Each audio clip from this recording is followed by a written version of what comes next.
Okay, so it's nearly 4 on Sunday, on church day. My mom's going to church today. And then, so tonight is when I go and take her to the airport. So in the middle of the night. So instead of doing this at this time, I'll be driving to the airport and back. So I don't know when I'll record. I'm not sure if I'll do it when I get back. If I'm up a lot in the middle of the night, then I'll just do it then. And the last couple of days, it's gone on real quick. Now it's like people think, well, it's going to be on later, but it's been going on quick. It's the weirdest thing. It's how does it go on? It takes 12 hours one day, and then a couple days later, it's like 45 minutes, an hour. I don't know. It's weird. In the moon cycle, that was weird. And so I even opened it. It's so cold out at night. Oh my God. But I even opened, but it's about to snow somewhere, and they've already got blossoms on all their plants are blossoming. So like the snow's gonna come in and freeze it all. So there goes their fruit or whatever crop that they have in blossom. He was showing his fruit trees and his flowers and shit. So I opened up the garage door to see where the moon was, because first time Stella woke us up, it was like 11. Well, she was having a fit for me to go to bed, and it was like 5:30. I think I went and laid down at 6, and I just conked out. And then she woke me up at 11. I was so out of it, and they all wanted to eat. So got up and ate and did all that stuff, and then I went back to sleep for a few hours, but I just feel weird. And I just feel weird, man. I just never stops feeling so weird. And but I saw the moon was a full moon, and then so it was over there, like at 11. 3 is right here. It's huge and bright. And it just is weird because we didn't ever go through the cycles. It was just one day, it was a crescent. Then the crescent was upside down, and then it disappeared until it came back, and it was almost full, and now it's full. It's like, this is so weird. And besides the fact that it's all over the place. So, whatever. Just more weird shit in the sky. Clouds are weird. The weather's weird. And I wish it would just hurry and crack the sky open, and Jesus or whatever's going to happen come walking through. Their Project Bluebeam or whatever. I just saw this thing that I think is so strange. I don't know what this is about, but CBS was showing this. I don't know. I mean, it's so weird that it almost seems fake. But Gayle King, so Oprah's good friend, and 6 or 7 other ladies or something. I think there's 8 altogether. They're going on some little rocket, and the rocket is so phallic looking. I couldn't believe it. It looks like something that you put batteries in. It's the weirdest looking thing. It's just, I'm telling you, it's exactly what it looks like. Where even when they're showing, what's going to happen, and they're showing that, I'm like, this has got to be a joke. This has got to be a joke. No fucking way. So they're going to go up in a giant dildo up into the sky, all these ladies. The first time ladies have gone with, with no man. All these ladies are going. The last time was some Russian chick in the 50s or something, and she went on her own. But these 8 are going to, all together in this giant dildo up into the sky. And then it's going to separate. So the head is going to come off of the body, and it's going to go further. And then it's going to go 65 miles above, or it's going to pass the, what did they call it? The karmic line or karmic line, some kind of line, some mystery line that once you cross it, then you're out in space. That's the boundary. You're out in space. Okay, so the firmament, we're just gonna just pretend like it's just this little line you cross, and it's 65 miles above us, but the 250 miles above us was the satellite. So what that was just way out in space, like, and it's going way above where planes would go. This is all in their commercial. So it's gonna launch from Texas, and this is a rocket you can reuse, by the way. So, and it's, I can't even remember the name of it. There's probably some kind of thing with the name of it too. So they're gonna load up and they're gonna launch out. I don't know if it's today or tomorrow or whatever. So they're gonna launch out. It's gonna go up 65 miles, cross this barrier, and then they're gonna get to feel what it's like to not have gravity or some bullshit. And then, because gravity's bullshit. And then they're going to, it's going to turn around and come back gently. It's going to come back, and it's going to be about going 1 mile an hour as the parachutes landed in the water. And then they're going to get at the ladies, and the rocket, when the rocket separates, the bottom part is going to fly back to its docking station and land itself. Then the ladies are going to go up and spin around with no gravity so they get to see what it's like. And then they're going to come back down gently. And this whole thing's going to take about 11 minutes. This is some weirdo shenanigans. Like, who knows? Is this going to be our space shuttle drama or something? Like, is this to get more attention in the skies? Is it? I have no idea. It's just the weirdest shit. They just come up with weird shit all the time. It's just, what are we gonna do that's really weird? Well, let's do this. Let's just put a big giant dildo out there and let's all load up and fly around the people. Okay, yeah. And oh yeah, and so there's these people from China, and they're just like laughing at us, like how ridiculous we are, and we're gonna put tariffs on them, and we're gonna do this and that. And when we are the ones who succumb to our own government taking away our jobs and sending them to China. But their government was also a part of it because they were allowed to offer slave labor to these big corporations and use their people as slave labor. But our government sold us out. All the stuff that I said happened. I mean, I lived through it. I talked about it. And our government moved our jobs over there, and left us with no jobs, but left us with inflation. And then the people always are like, Americans becoming so fat and addicted and stuff, which was true. Is oh yeah, because there was a weird thing about that.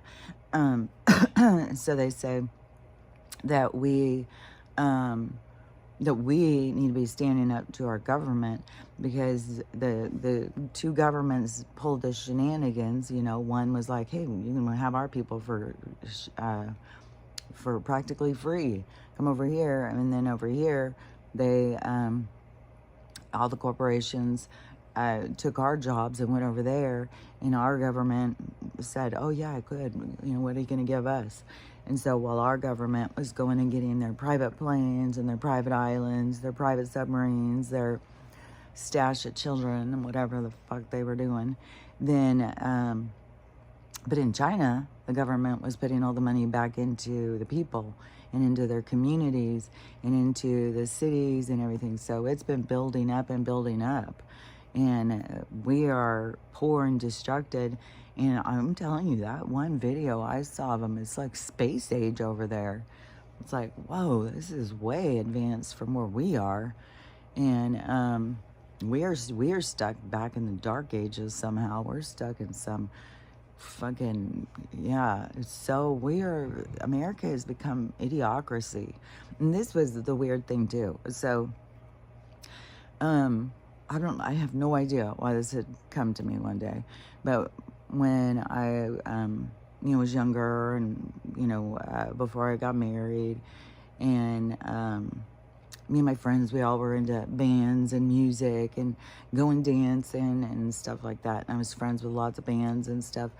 And we go out, and my one friend and I, we would travel all over the place and go see bands and stuff. And we were just friendly with all these people. But anyways, there was this swimming suit I had that I had gotten at Judy. I really liked Judy's back in the day. I don't think there's a Judy's left, but back in the day it was kind of more, a little bit more funky clothes.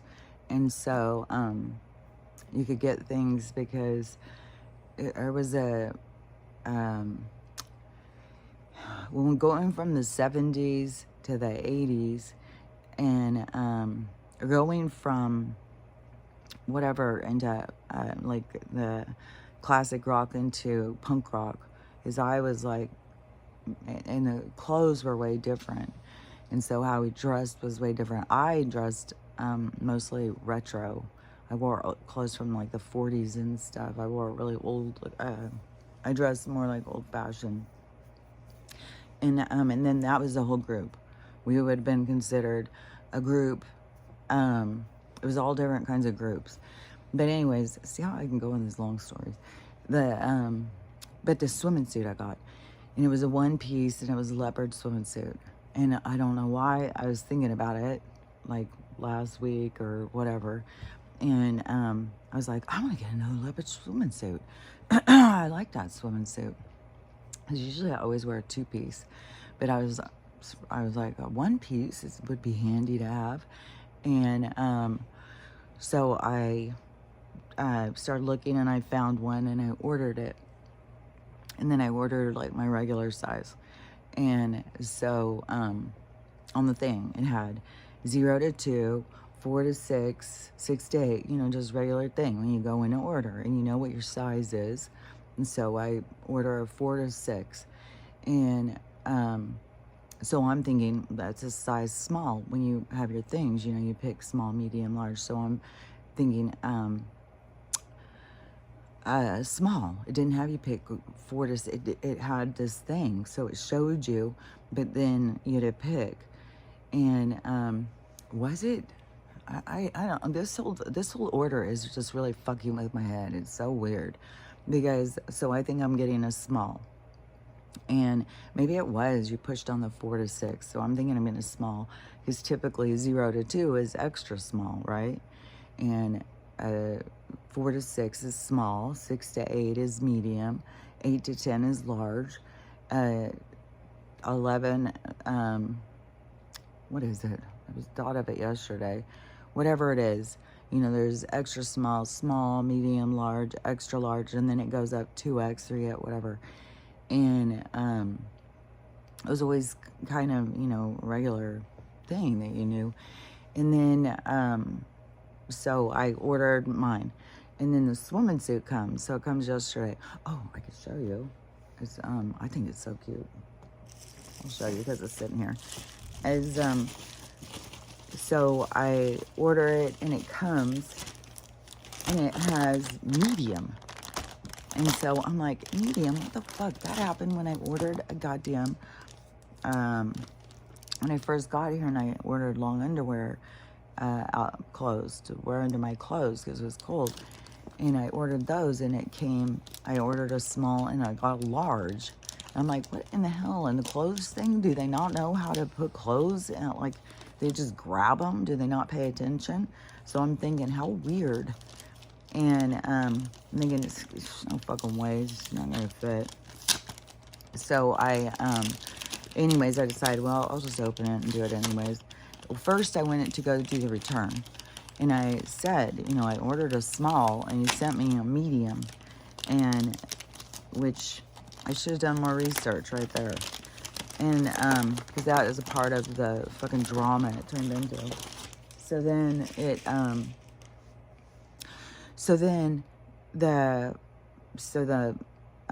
go in, and I do the return, and then so then I'm trying to talk to the person, you know, somebody, and tell them, can you send a small? Because then they're going to send another one, but they're going to send the exact same thing because they sent the wrong thing. And oh yeah, because that maybe is when I went and looked, and then when I was looking, that's when I started seeing the weird thing that I thought was so weird. That really started fucking with my head, because there was a whole drama. The whole thing just kept, it was weird. The whole thing was weird. And then the Amazon guy ended up just telling me, he put a bunch of money back onto my card, and just keep it. Just keep it. It's fine. Just donate it. Do whatever you want. Just, that's all. I hope we've satisfied you. It was like the weirdest thing. And it was like a comedy of errors or something. So many misunderstandings on my own part. But then it kept going into, I've got 2 swimming suits. The other one's supposed to be here tomorrow. But this is it. And it is, I remember the one I had, it didn't have like a bra thing in it. This one has a bra thing in it and everything. So it is, I think it's super cute. But anyways, so the other one is coming. And now, I'll be able to see if it fits. Because maybe I'll need this one. But this one, when I put it on, it was like, inches and inches left in the waist. So it's kind of like all like bunched up. I was like, oh, I don't like that part. So anyways, when I was reading the thing, so I'm thinking, how in the hell, like how did all this? So when I go in and I read the measurements, so now they have the measurements of, it would normally be a 4 or 6, a 0 to 2. And on this one, I don't know if we're going, countrywide on this, but it really made me start thinking was how weird and how it's almost like it's a manipulative way to get people to get bigger.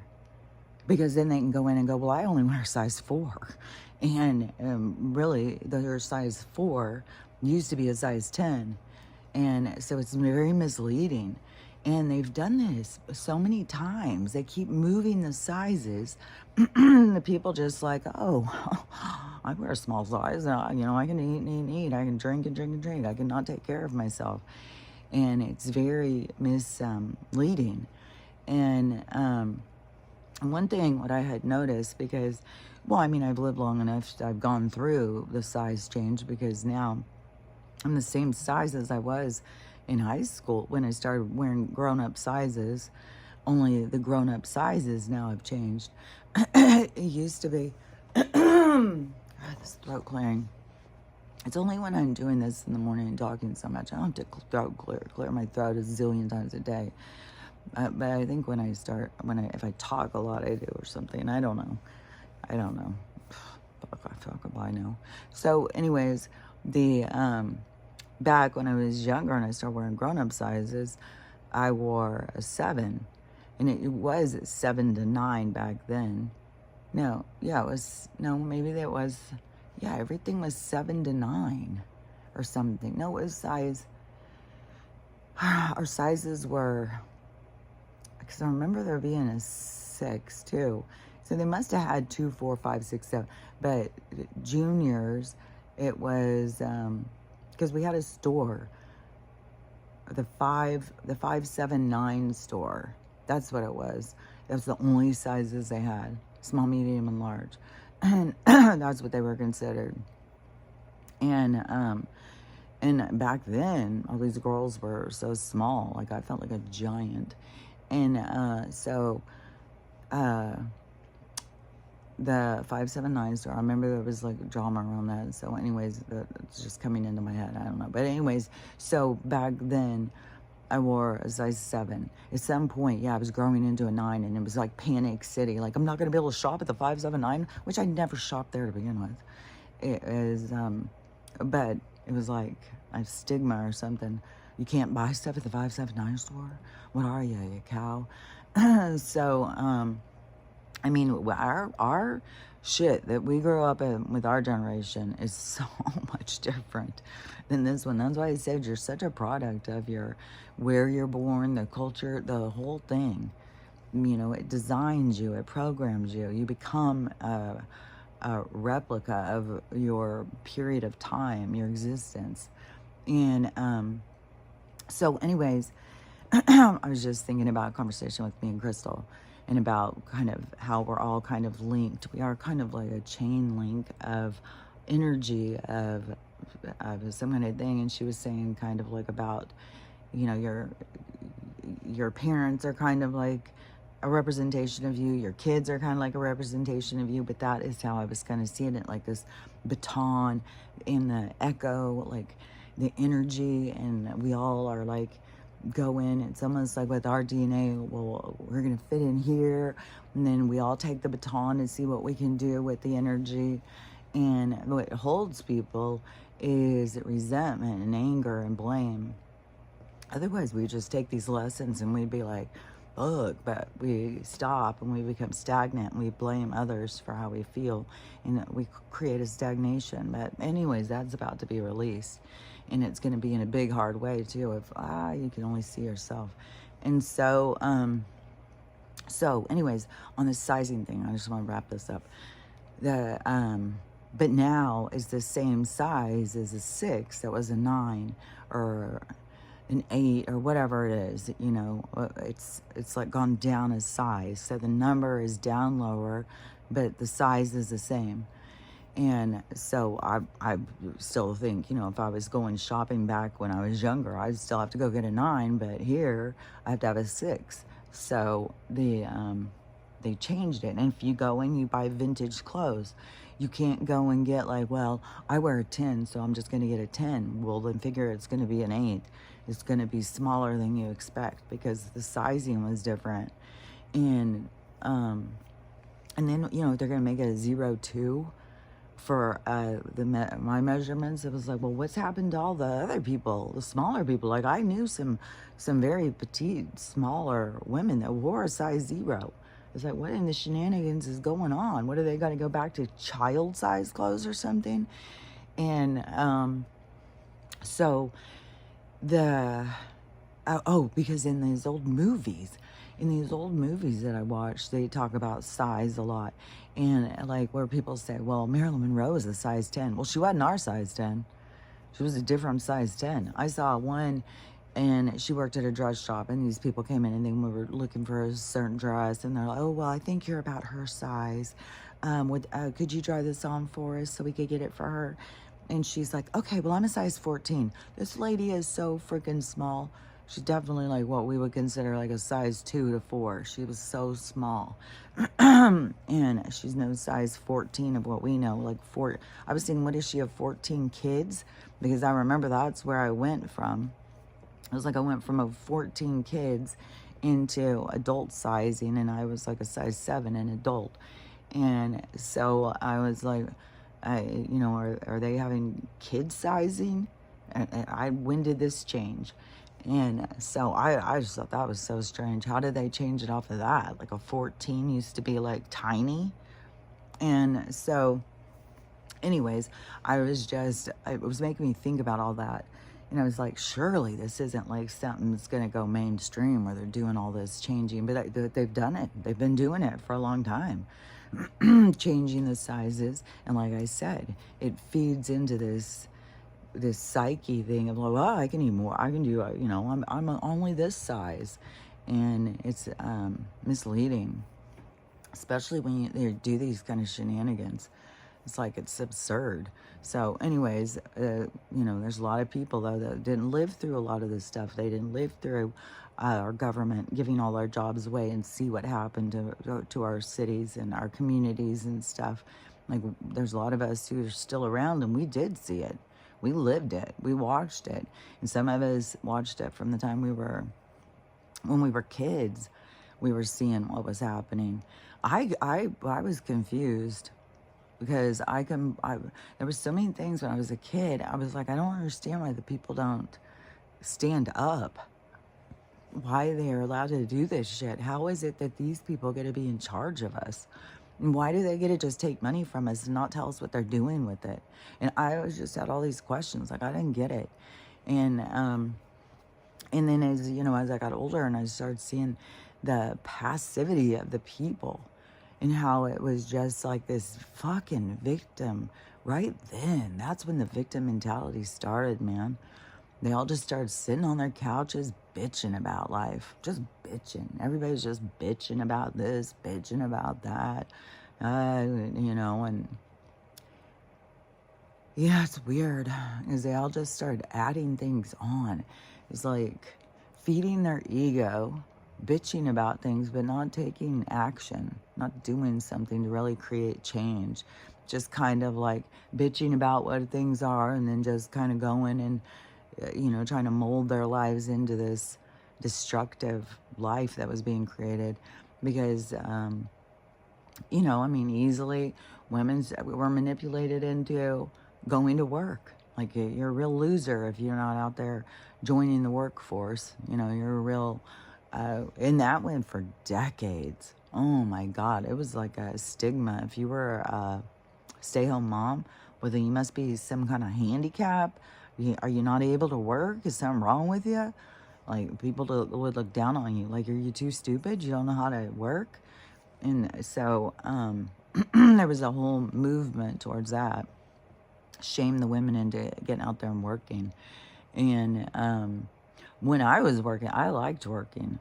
And my mom always thought it was so weird. How can you like working? I don't know, because you got to go out and have people tell you you're doing good and they give you money. I was like, there's some good things to it. And but you can get really caught up in it. There's a lot of things people get caught up in, like, oh, well, I need new clothes. Well, I got to have a new car. Well, I got to have this. Well, I'm working. I got to have that. Well, I deserve this. Well, I work hard. And so it's a whole thing that goes on that's attached to it. And we all get caught up in that. And then it's a huge distraction, especially when they're taking away everything. And then they offer us these piddly ass jobs through the corporations, and it's all structured with all these rules, and you just do what you're told. And in the most heinous people move up to the top typically. So we've had, it's just like we've been defeated from the inside. But they, like these people over in China, they're like, you don't need tariffs, you need a revolution. You need to wake up, stand up for yourself. It's like, yeah, and it's gonna happen. And then, them saying that is going to be a part of it. That energy is going to keep spreading and stuff. It's going to get people to start seeing. There's lots of people who don't know what happened. And they're sitting here arguing, trying to keep things the same way. It's like, no, we want to go back. We want to go back where we were. We don't want to go with their wanting. They want to just move us into fucking cages and make us pay for breathing and restrict us on all resources and control us, and then take the most evil people and use them to suck their evil out, and the rest of us, we're all just disposable. But their whole thing with us is just make us sick and make us dependent, so we all run to them to fix us. And that is a part of just something that just drives me so crazy. But it all is fed by this victim mentality. Everybody is just like so dependent. They don't believe in themselves. What is so crazy is, how do you take all these motherfucking, would be like, all these people, you would, it's hard to explain, but everybody would be an angel. Like in your concept of what an angel, all of these people would be angels. They're all these light beings from up there who know way more, but they're down here and they're hidden from their truth. But their truth is in there. They've got to connect to it, but they're so disconnected and so distracted that they've been lost. They're lost. And some, it's been lost for a long time. So this energy of coming in for the awakening is the realization of who you are, but how they have convinced all these people that they are not what they are.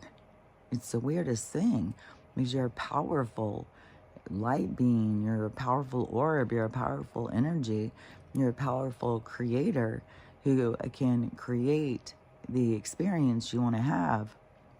And that's why it's a part of where I say you're learning how to create the experience you want, but it has to do with the energy you're putting out. So what you put out comes back to you. So if you're doing dickhead things, well, then you're going to have dickhead shit.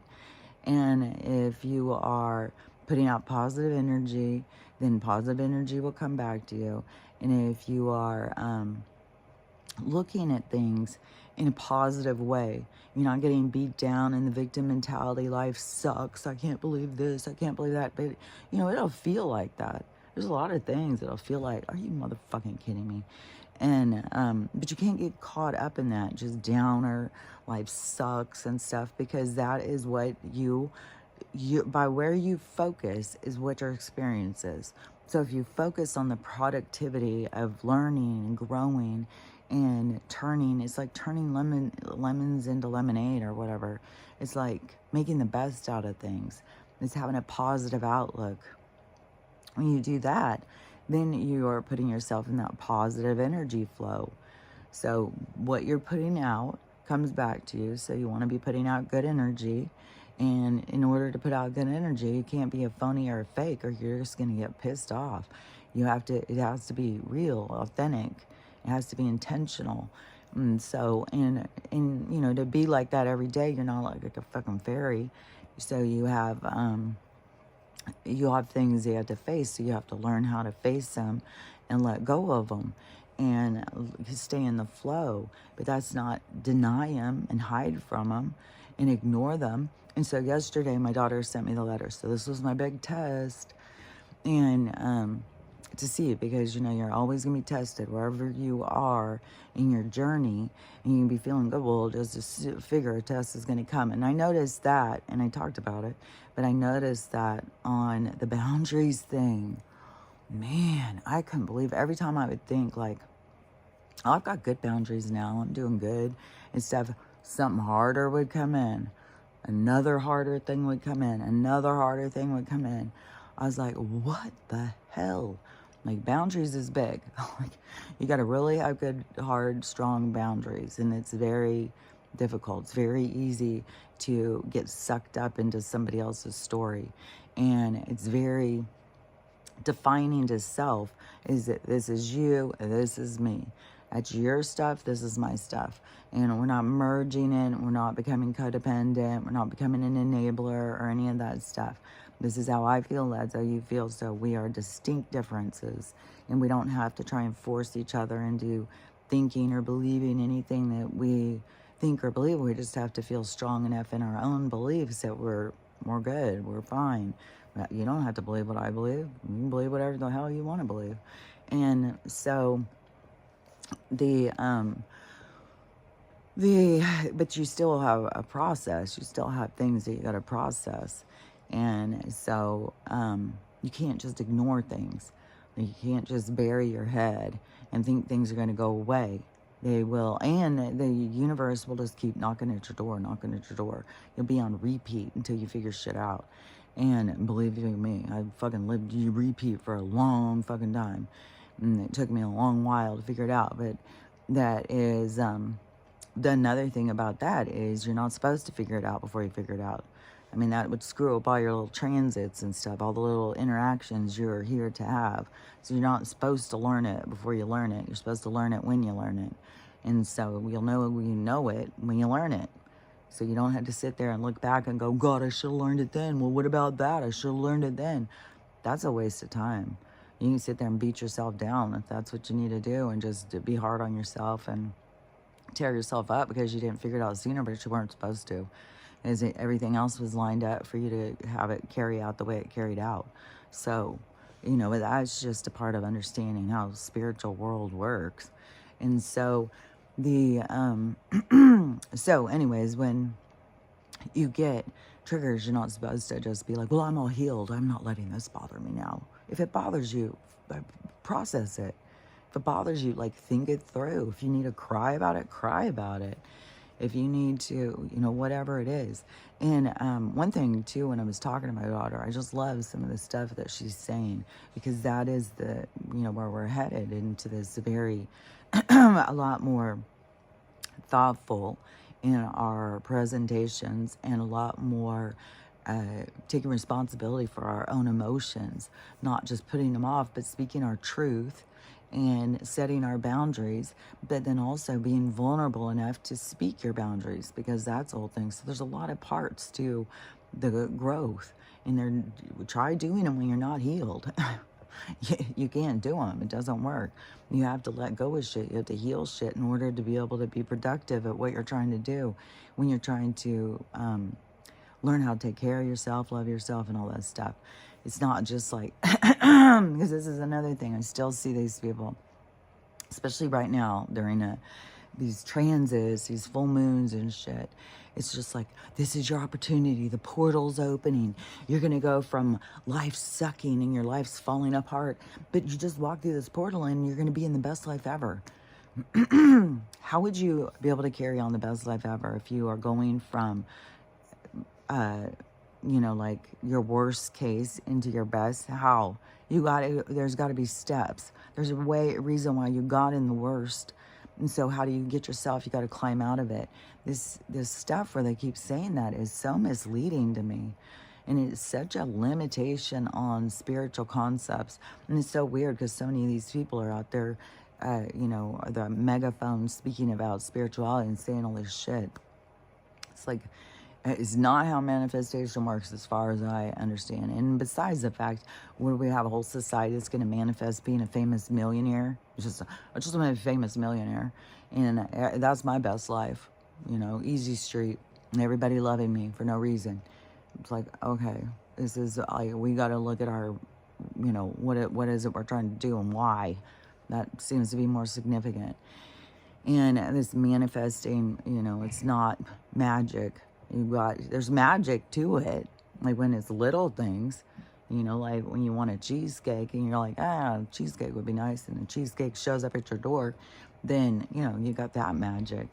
Now I've had that, when you can manifest like that, little things, that happens all the time.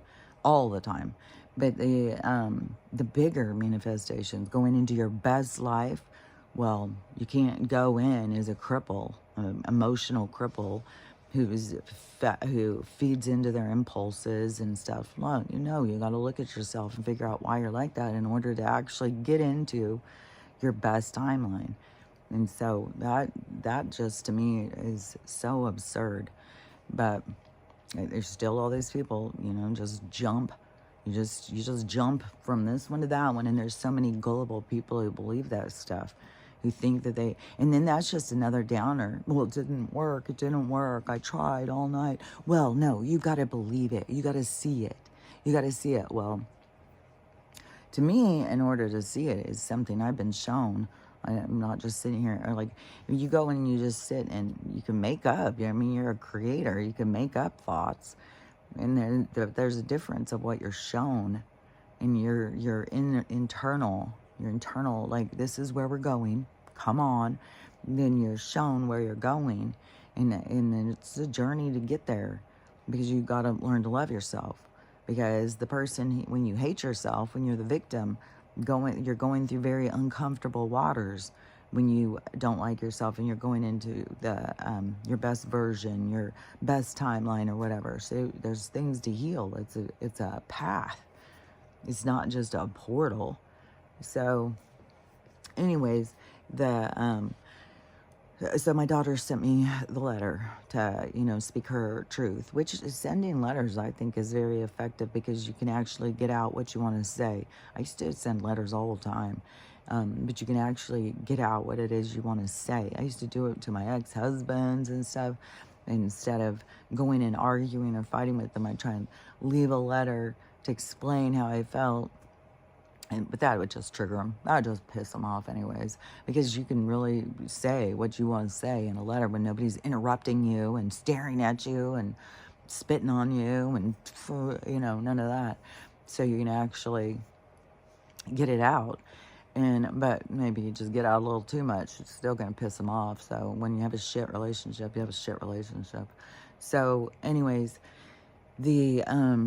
so she sends me the letter, and so then she sent me a message. I sent you the letter. You don't have to say anything right away and everything. So I went in and I read it. It was in the email and stuff. And but all the stuff she was saying was like, I knew this. And which I would say I knew it because out of awareness and caring, like trying to look at something from somebody else's perspective, trying to see, I don't know, it just opens you up, or you pick up on their energy, you have a understand. But of the stuff that she was saying, it was like, I knew it. So I had kind of been processing it all along, of what it was that she was feeling and how it was that she was looking at it and what she thought. And so I knew, it wasn't like new news to me or anything, and I would already have been processing it for months now. And so she said a bunch of stuff, and I was like, fine. I was like triggered. I was definitely triggered. There was definitely parts where it triggered that old self in me, like, well, she's got to understand where I'm coming from. Like, I got to tell her, like, where I'm coming from. And I overrode it. I didn't feed it. and I self-soothed, stuck my thumb in my mouth and sucked on it or something.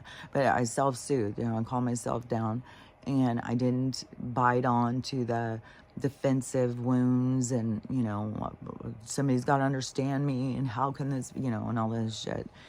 It was, but I still spoke my truth, but I didn't go into that because those petty arguments get us nowhere. This back and forth. Well, this is what I think. Well, this is what I think. It was a situation, it was an experience, and you have two different perspectives coming in, and two different people with two different DNA, two different lessons, different patterns and stuff. So it's not like we have to force what it is that we see or think on somebody else, and we've got to have boundaries so they don't force theirs on ours. Like, okay, that's your experience, that's what you went through when this happened. I had my own experience, and it was different than that experience. And don't forget, we can always, each person can always find a team. You can always find a group of people that are going to say, you're exactly right, they're an idiot. And so we can all, we always can do that. And so that also is like, it's just another weapon that we use against each other to try and be like, well, see, you're wrong and I'm right. But there is no wrong or right. There is no good or bad. We play good guys and we play bad guys.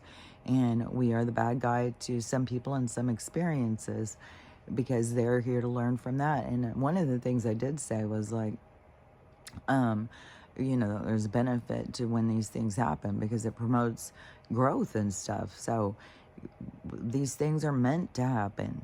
We're meant to go through these little altercations in our energy field with the people that we care about and stuff because it's going to promote some kind of healing, some kind of letting go, some kind of shift. It's going to turn us in a different direction. And so it's not some bad thing. And that's why I was saying also is like, that's how you stay on your positive timeline, is to realize that, to notice like this is happening for a reason. It's a good thing. It's not a bad thing. And so we, but as victims, everything is like, oh, they hurt my feelings, oh, this, oh, that, and fighting because we never feel like anybody cares about us, and confirmation. And we need people to care about us and to show us and to prove it.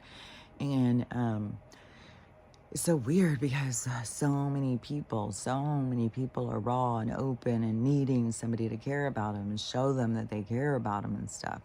And we've just, we've got very hurt society, and we got to do better. I was in this conversation yesterday with this girl. She put up this video about the shelters, and there's a few, like I'm getting, there's a lot of people, like the people in the rescue and shelter industry a lot of them don't give a shit about animals. Some of the people in the rescue, it's all for the money, because there is big money. Like, and that's one of the things that is putting a problem in with adoption for some people, is because they charge such a huge amount for the dogs and the rescue.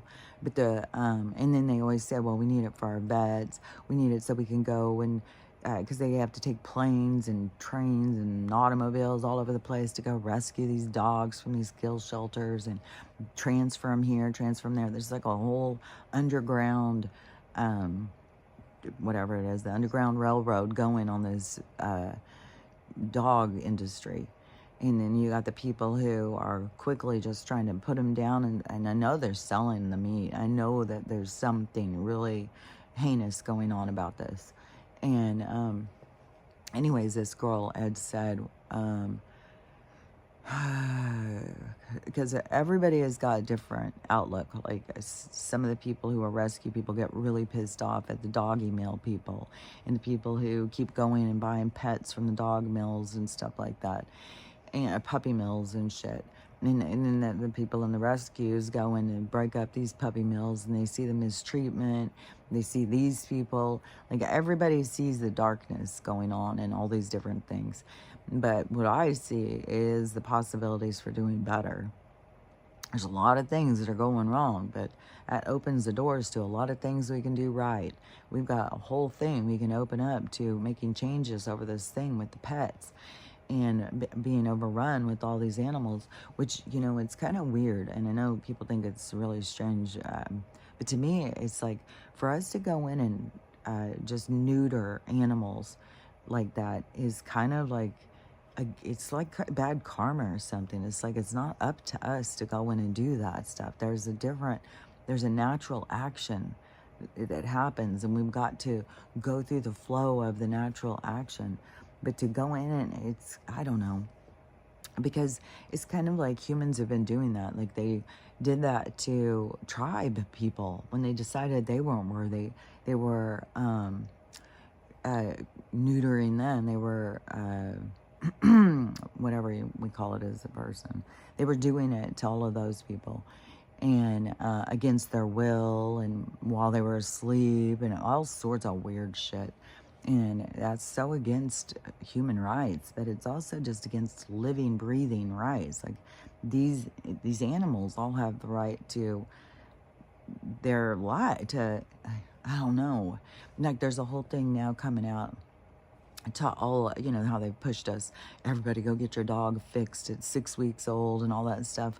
Well, you got all these dogs now who have all of these issues with their bones and joints and all sorts of shit because the hormones that they needed to grow, they didn't get. So it's like we're fucking with them, like Dr. Frankenstein shit.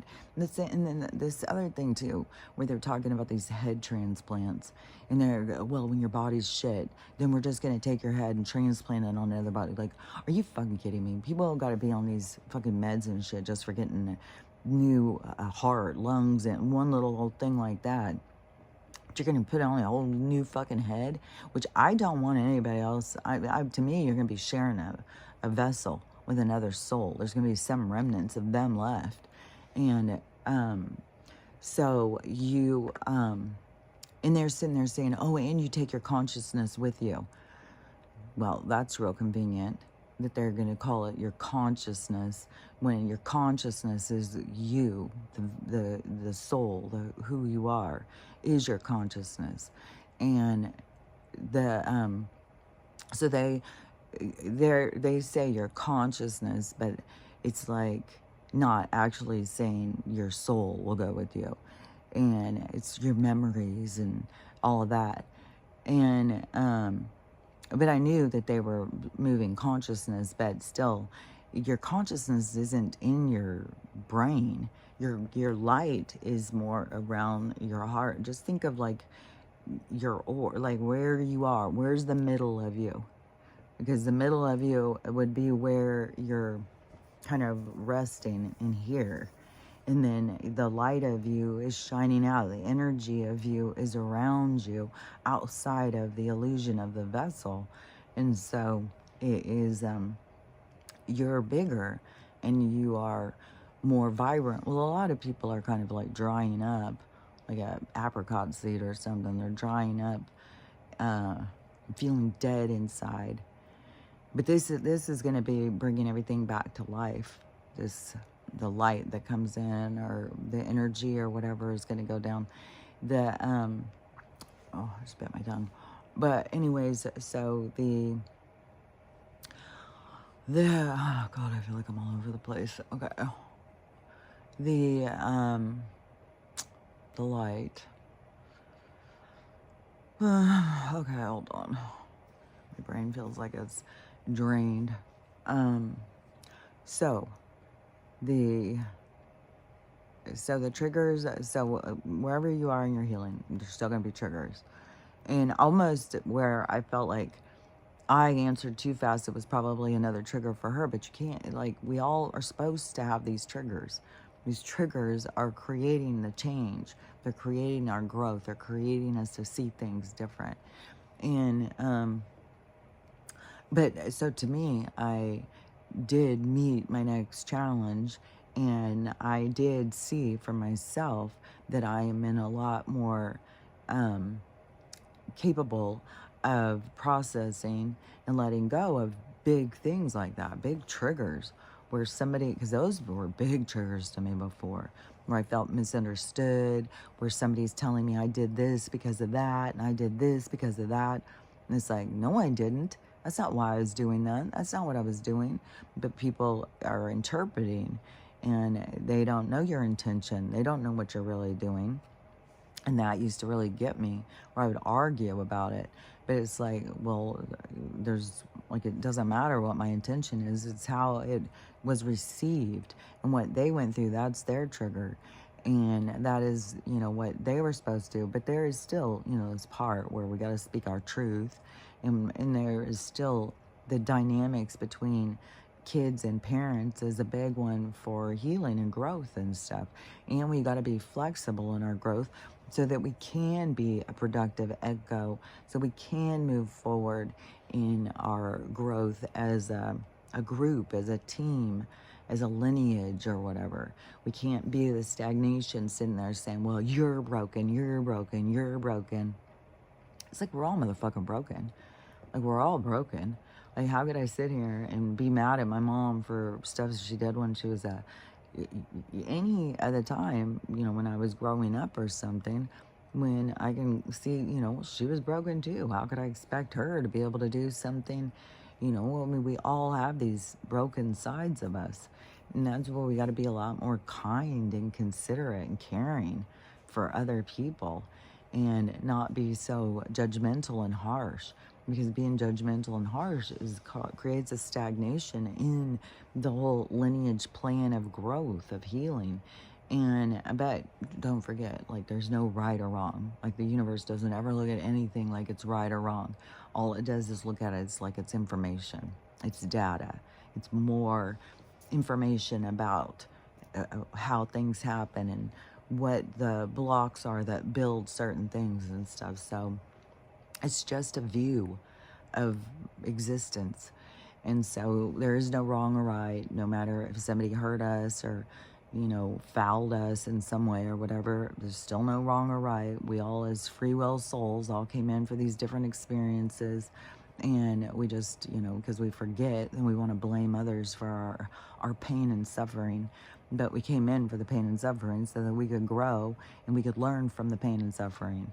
And so it's it's even a whole nother level of victimization when you come in for the thing. But then once it starts happening, you start whining about it and blaming everybody else. It's like, you got to remember what you came here for. It's so important to me is to realize the purpose of existence, the purpose of life, why you're here, because it ends a lot of bitterness and hatefulness and stuff when you came for the shit, for the shitty shit that happens to you. You come for that, and then it's up to you to overcome it.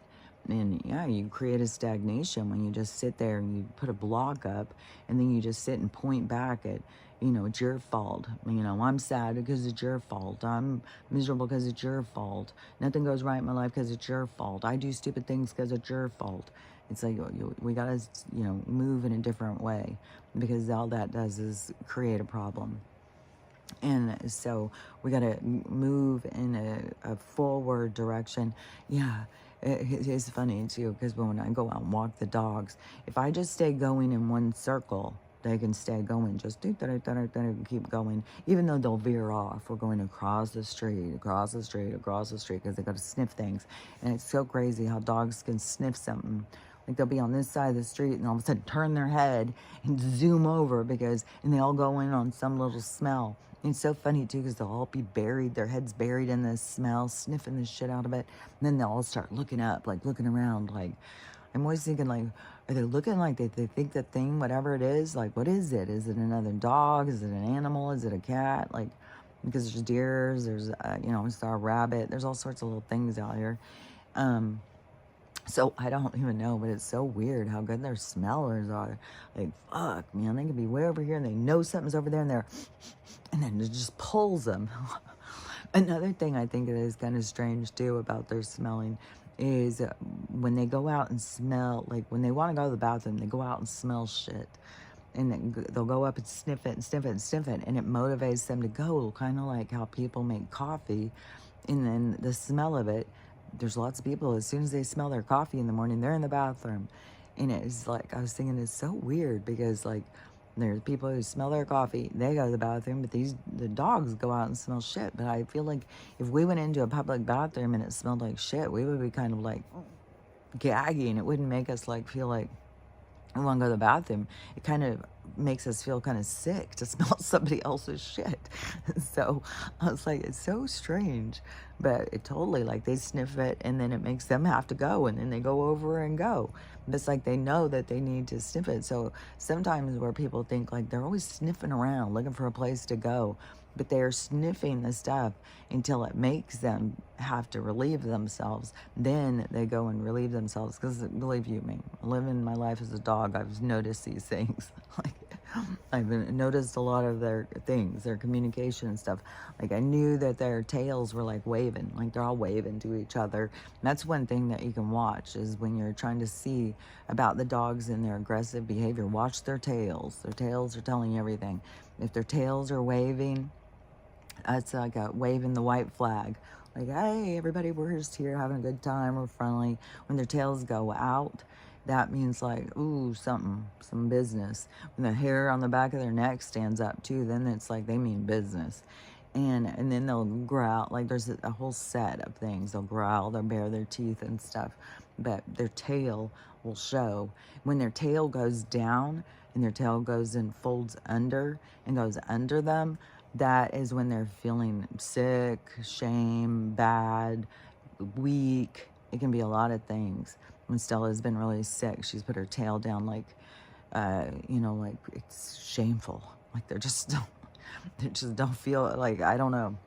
There's other emotions that can be attached to it. So you just gotta watch the dog. But yeah, when their tail is a signal of being able to speak or communicate. And then when you start thinking about that, and like, here we are, we're gonna neuter them, we're gonna cut off their tails, we're gonna snip their ears to make them look prettier or something. Then, which when I had first heard about the ear snipping thing, I was told it was in case dogs get into a fight. So there's certain kinds of dogs, and like my dad had Dobermans, and they would snip their ears pointed and cut their tails off. And because I was like, why would you do that? And it was like, well, if they get in a fight, because these kind of dogs will get into a fight, then they get those things ripped. So you got to trim them back so they don't get hurt. I was like, oh, okay. And so, I've never done that to an animal, but I've seen, and then it's kind of switched over where all these people were doing it to, I think, pit bulls and stuff, and then it was like, oh, because they're using them for fighting and shit, so they do that, and make them look more tougher and more aggressive, but really, it's like animal cruelty, like, oh, well, we want him to look this way, so we're going to do this, and then their tails have how it's used for communication. When I heard that thing where that guy said it creates aggressive behavior and stuff, I was like, oh my God, of course it would. Because they use their tail. Like when they're walking through the neighborhood, they're using their tail to wave to the other dogs. Like, it's okay, we're just here. And the other dogs in the yards, then I'm watching their tails. Most of them are always just wagging. Like and they're barking. They're all, sometimes they'll all start barking at each other, but they're waving the tails. It's a good bar. It's like we're just saying hi or come closer, we want to smell you or something. So they can be hollering at each other. But as long as the tails are wagging, it's good. It's when the tails start doing something different, getting stiff or going erect, like, then they're tense. Then they're ready to pounce or something, or be pounced, or on the defense. So, but when you go and you cut one off, then they don't have that flag to wave anymore, so the other dogs don't know, and they're thinking, okay, well, this dog's ready for fighting. Well, no wonder they're always getting in fights, because the other dogs think that they're there to fight. They don't know what to expect from them because they don't have their little wavy thing, the little flag they're waving as they walk around, like, look at this. It's so funny too, is Max, his is like a little cinnamon roll. He's got like a little cinnamon roll on his butt that he walks. And when he starts, when he gets excited, his just kinds of wiggles. He doesn't have a big tail that goes out, but you can still tell like it's got a little wiggle. And so they must be able to see like really minuscule. But it's always weird because Max doesn't really, my stomach's growling, he doesn't really wave his tail. It just kind of sticks up and it kind of goes with the ear. And his is like, it was really weird because his is like a half bend. It's like it didn't go and do the whole curly cute thing. It's got like this bend in it. And, you know, I have no idea, you know, for all I know, the people who had him straightened it. Fuck, I don't know. People do weird shit, so I don't know. Like, I didn't even realize pugs had these little curly cute tables or tails. But anyways, Max doesn't really go and wave his. Stella always does. Her tail is always going. If she just gets up right now and she's just gonna be waving her little tail, shaking her little butt. But the thing is, with her tail is ginormous, and it hits into everything. So it slams into this, slams into that, knocking shit over. It's like a whole close the tail down. So, anyways, yeah, I can't let me think. So I got through my trigger thing, and I felt good about it. But I don't feel like I was holding on to it. I feel like I actually processed through my trigger of like, you know, and seeing like, just processing through like, what is the point of that? And what is the pettiness that I need to do? Why do I need to argue? This is her experience. This is my experience was different. And why do I need to compare experiences now? Well, this is what happened to me. Well, and I could see some of my triggers so clearly, my go-tos. And one of my go-tos is, you know, the comparison. Well, this is what happened with me, and this is what I was doing. This is my intention, and this is my experience. Like, it overrides their experience. Well, that's not going to change theirs. It's just going to make them feel unvalidated, unheard. And so what do I want out of this relationship? I want a good relationship. I want a peaceful relationship. I want one where somebody feels respected and heard, but I also don't want to put myself aside and be the doormat so everybody else gets their way. And so I did say, you know, about my boundaries, you know, because it was like, well, what do you need moving forward? What do you need moving forward? Like, it was a whole conversation. And it was definitely in the conversation, we need to have better conversations. We need to be more upfront. But see, being more upfront is being more vulnerable, is putting yourself out there. And a lot of times people protect themselves, but then blame others for the fact that they need to protect themselves, and they can't put themselves out there because that person may take them wrong or something, or they may get mad at them, or they may say something mean to them or something. So instead of being vulnerable, then we just blame it on the other person. Well, you're going to make me feel bad. You're going to make me feel bad. So I can't put myself out there. But that's where we got to learn how to put ourselves out there and be vulnerable and say our truth. And then we can't have the expectation that this person's going to fix it or understand us or anything, but we still have to speak it. It's like to be our truth is if you don't speak your truth or be your truth, it's like your soul inside of you kind of becomes dusty, like what we're seeing with all these people. It becomes dried up. It becomes used up. It becomes sad. It becomes, you know, like a pineal gland with fluoride or something. It's like they do that to the soul, like what they've been doing. And so all these people, like their souls are just like their pineal gland. I don't know what else to say. So anyways, in the thing, you know, I recognized my triggers, and after we talked, you know, I said I'll probably still be processing them, because you really do have to let go of this shit. You really don't. I said, I don't want to be talking about this anymore. I'm going to leave the past in the past. Once it's done, it's not like to bring it up over and over. Well, remember when you did this? Remember when you did that? No. To move forward, you have to leave the past in the past. And so you have to finish it. Finish whatever it is. So if you're in some altercation with somebody over some situation, and you're feeling misunderstood, you're feeling misrepresented, you're feeling their boss, those things, you've got to find that balance, the distinct, you know, well, that's you, this is me. That's how you feel about it. That's your experience, but this was mine, and this is how I feel about it. And we don't have to, you know, there can be this. We don't have to merge them. It can't be the same experience. We can't force them to see it through us, and we can't be forced to see it through them. So we just have to draw a line in the piece of like, okay, well, this is where it stops. And I understand how you felt. I understand. And moving forward, hopefully we can do better for each other, and then be more mindful when you do things, when you think things through. And so that is the improving your relationships. But yeah, you can't hold on to shit.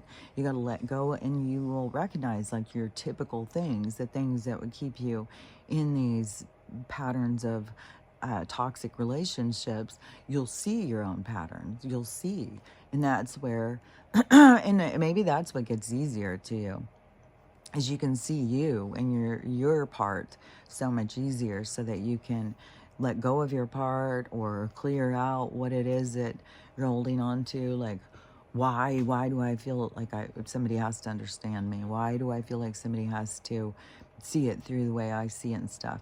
And some of it, to me, it doesn't really seem like that there's answers on things. Some of it is just like, yeah, well, just let go of it. Like, what's the point of holding on to it? What's the point of dragging around a bunch of pain and anger and resentment with you?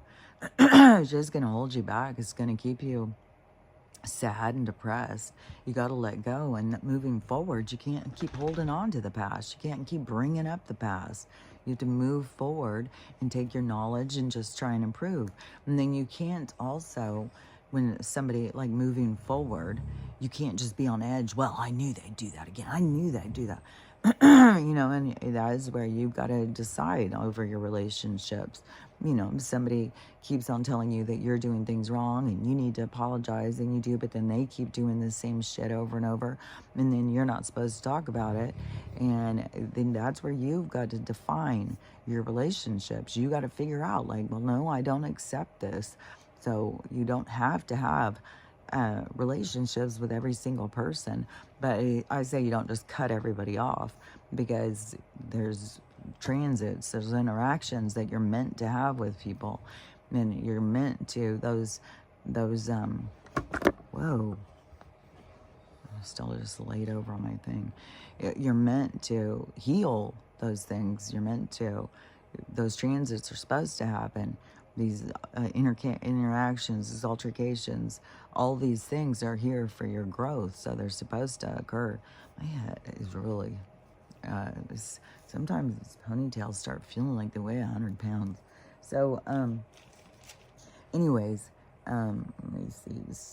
So, anyways, while you're doing it, the stuff, just, I don't know, be thorough, but on your thing of trying to just see yourself with clarity, and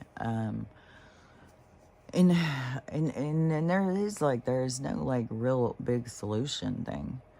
It is just kind of like just drawing a line in the sand and letting it go, moving forward, and then it not being so rigid that people can't fail you, that people can't make no wrong, nobody can do any wrong around you and stuff. You got to be more like open, and I don't know, like the nice aunt who can let them do weird shit and not be hard on them. You got to not be so bitter and hard. And see, one of the things with toxic parenting too is you see your kid as a reflection of you. You see your kid, because they are a reflection of you, but you see all the things you don't like about you in them. And so it triggers you, and it triggers you into different things. So there's just a lot of like toxic things that we do that we need to recognize in ourselves. And because what I've learned as a parent is to see them as an individual. Yeah, they can have sides of you, aspects of your ex-partner that you probably don't like anymore, and they can have these sides of these different ones, but it is but people, like, they get caught up in like wanting them not have this, not be this way. And so it's very codependent. It's not letting somebody be an individual, not recognizing the parts of them and where they came from and what they were raised. It's like trying to control and create this other person and how they see stuff and everything, instead of just letting them be and be themselves. I don't know, there's just a whole toxic way that there's a lot of parents who they're super judgmental on their kids, but really their judgment is on themselves, but then they express it through their kids. There's some mean parents out there who are really hard on their kids. Like, well, you're not pretty enough. You know, like that one lady, when the girl, like, she felt like she wasn't pretty enough from all these different things. But then when she's in there getting ready for the prom thing, and her mom didn't even do it. Like, so many moms are in there, like, you know, want to, you know, help you find a dress and do all this shit. And this mom was so much in the girls up there getting all ready, fixing her makeup and stuff like that. And her mom comes in and says, well, there's only so much you can do for a turd. I guess you made a turd look okay or something really. And she's getting dressed to go. I was like, what in the hell is wrong with people? And so the girl said she ended up just crying all the makeup off she had put on and ended up going to the thing with no makeup on and puffy eyes and stuff. And her mom was so cruel. But the thing is that the girl takes it all personally, but it's the mom's issue. It's the mom hating herself and stuff. And then she can't, like, if she thinks this girl's not pretty enough, then it's like she sees it as a reflection of herself, kind of. Like, she doesn't distinguish. This is a separate person with separate feelings and emotions. She can't see it through her. She can only see it through herself. And so it's weird. And I don't know if I'm explaining it right, but I can definitely see it. And so maybe I'll explain it better. Maybe I have explained it better before. I don't know, but I can definitely see it. And so anyways, don't get caught up in also what your parents think of you, because it's their own brokenness that they are just expressing out. And when they don't see you as being, you know, the perfect angel, soul, orb being that you are, and then that's their lost. They're lost and they're lost. So don't get caught up in their shit. That's the shit you gotta let go of. And anyways, but there's, you know, a lot to the letting go and a lot to acknowledge your triggers, though. Don't bury them, because that's what you're trying to escape from. You're trying to release the demons, not make room for new ones. So and there's going to be opportunity as things are healing and growing and progressing. Okay, ma'am. This just goes and goes. I don't know if there's something with this thing growing. I don't know. Even when she had the stroke thing, you know, when they said, well, it's possible, it could be a brain tumor. And, you know, and I don't know if that's been growing, but all I can do is just keep giving her the natural stuff. I'm going to get some of that. It's not the horse paste. It looks like the horse paste, only it's a different, it's more for different kind of bugs. So I'm going to get this other one and try that on her and stuff. So, let me think. Let's just look at my hair situation. My other things come today, so I won't have to skip a day. So hopefully this is going to start really growing. There was a girl I just saw, and she had her hair kind of pulled back, and she had like full bangs, and she said, it looks like I got bangs, but it's all new hair growth. So yeah, I don't even know. Maybe I'm going to have bangs soon. I'm not sure how it's all going to come back in. I'm just excited to be growing hair back. It's like, God dang, this trying to kill us shit with all these chemicals and stuff. It's like it's worse than just taking our jobs. They've been spending all their time trying to fucking kill us. And then they just get people to just go deplete themselves by working and working and working and working and putting pressure on people. And people just, it's so true. They just get sicker and fatter and more misled, and they just are all Stockholm syndrome. America has got a severe Stockholm syndrome. But you know, a lot of people are waking up from it, and then they're like, no way. But I'll just be glad once there starts being the justice part of this whole thing. Once we start going into people going down, which there's a whole weird thing about that helicopter going down, is the one they pulled out of the water was black. The one that took off was black and white with a gold trim.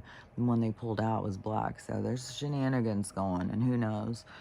I know that there's a lot of weird stuff about their faking death shit, and so I don't know if this is like the lead into that or something, because there's a lot of fake deaths out there. I think Lady Di, Michael Jackson, Elvis Presley, Tupac, the a whole bunch of people, and like Anne Heche, I think hers is fake. I think I don't know. There's more. You know what? Also on the Paul Walker one, you know, because there was the whole thing when Paul Walker died, and then people were like, well, he was about to put out this whole thing about human trafficking, and it was the same thing with Anne Heche, same thing with the singer guy, Bennington or whatever. All these different people, they were all involved with, they were about to release this. Same with Bourdain or whatever, that guy. All these different people were about to release this information or a documentary or something. Were they all working on the same one? I don't know. But some stuff about the truth, about the shenanigans, you know, because the human trade is the biggest trade industry we got going. And, which I also saw a thing where they were saying that there is, that they've been seeing that they're taking ships and going through this thing in the ice wall and taking stuff out there.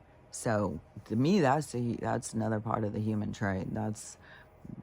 I mean, that's back to Eisenhower trading, because there's things in those QHHTs and in the secret space program stuff where they are taking humans and selling them for meat and food or whatever, and then also for pets and stuff. So there's a whole thing going with that. Man, my stomach is growling and growling. So let me think. I feel like I'm saying all these things and not completing. I'm not finishing. So anyways, let me think what else. Let's just look at my tooth. So is it's definitely sensitive down in the thing, super sensitive, but and I still have to kind of baby it.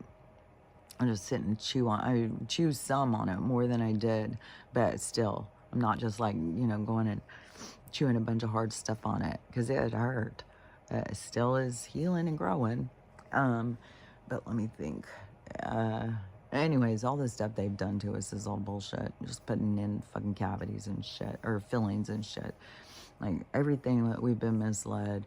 They've got people just a total wreck. They've got our society a total wreck. But everything's going to be changing. People are going to wake up. People are going to see. We're going to go in a new direction. And we're going to start creating the world we want. And then one girl, she was like, well, in the shelters, you know, what's the solution and stuff? Well, I see it is that there's going to be multiple solutions. There's going to be multiple people that are going to start, like, the grant money needs to go better. These kill shelters need to be closed down. Like, we've got to move past that as a society of caring and compassionate beings. That's got to end. And where we go from there, you know, I mean, a lot of people's solution is just neuter them all, give them all a bunch of these things, and let them roam freely, and we all take responsibility and feed them. There's other successful places where they've got these little farms where the animals are, which I think, you know, you can really turn that into something good, because you can have trainers, you can have people come out and, you know, to go to the dog farm when you want to farm. There'd be puppies, there'd be dogs, there'd be all sorts of things. They're all getting trained. They aren't stressed out, and they're all living out there, and then feeding them farm food, like grow the food, make it a sustainable situation, and feed them real food. So then you have, it's a place where people could volunteer or whatever, volunteer for cooking, volunteer for going and playing with dog, whatever it is. And but grant money could be spent a lot better than these little cold fucking creepy ass humane shelter places that are inhumane as fuck. And they're just got a bunch of cages, and then they start saying, well, we don't have enough cages, so we just got to kill all these animals, and then we're going to just practice surgeries on them until we kill them, because they just have no worth, no value to us. And so you're the people who are supposed to care about the animals? What the fuck is going on? So anyways, we do need big changes, but I do think it's going to go more community driven. A lot of things are going to go community driven, and we have a lot of communities that are going to be falling apart and reestablishing and revamping. Like I said, it's going to be more like the people in certain communities are going to be kind of on the same wavelength, the same vibe, and so there's going to be people who are going to be stepping up into positions all over the place. And there will be people who will step in and direct, how we're going. I see a lot of people in this rescue community, or the ones that are screaming out about the shelters. They're going to probably step into positions and communities to guide over what we can do and stuff. And I think it's important on all of these videos is to just the conversations, to get the conversations going. Like when I started going in and saying, this is inhumane, this is murder, this is canine genocide, all this stuff, at first people are just, boo, stone, love that. And then it starts switching into, this is murder, this is bad, this isn't right, this is wrong. I mean, it's just gotten worse and worse, and things are going to get worse and worse until we all start getting on the same page. But there is going to be, everybody's here because you do have a purpose, and it's getting in touch with your purpose. And not just sitting there trying to enter a portal so that you can go into your best life, but to actually take the steps to go towards your purpose. And then you'll find yourself in your best life. So anyways, it's a whole process, and it's just a lot of shenanigans and stuff where people like jump over this and skip that and take the easy way. And it's like, well, that's not what life's all about. And a soul is a pretty strong fucking individual. It's a warrior spirit. So we can handle more than we believe we can handle. Even though here, when we get sucked down in our emotions and all of that stuff, it can feel like, it's too much. It's just too much.